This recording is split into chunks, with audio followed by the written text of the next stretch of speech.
It's interesting, and the devil will always be in the details. Obviously, we want well-trained folks showing up at the airline to bring in your training program and then to put out onto the line. You could easily argue, wouldn't we be better off, or would there be some advantage in bringing folks on at that point and letting them get their, however many 100 hours, however you wanted to break it down, maybe some blocks of 100 hours, get that experience at the airline in your training program, flying your SOPs, flying under your risk resource management, paradigm, and flying with very capable instructors, maybe having, again, going back to the days of, we use check airmen for just about all those roles today, but maybe there is room for the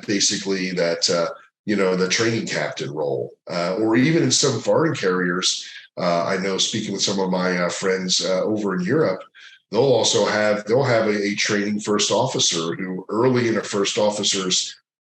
career they'll be riding with the training captain. The training captain is ultimately responsible for the flight and the safety, but they'll have these FOs who may ride along for a trip or two, a couple of day block or two, because they intimately know that role so well, that even probably better than a check airman can, because the check airman is doing a little bit of everything. These FOs, let me give you the skinny on how to get this done well, be efficient, be ready, and then you can then concentrate on your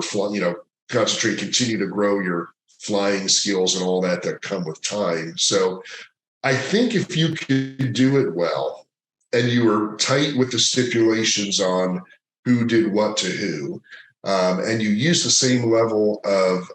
assurance that we do today in our training programs, it could be workable. The challenge will be, I'm not sure the flying public is there, and I'm not sure that all carriers, it would require them to step up. And that might be something that all carriers may not be in a position to do those things. So that was a very caveated answer. Yeah,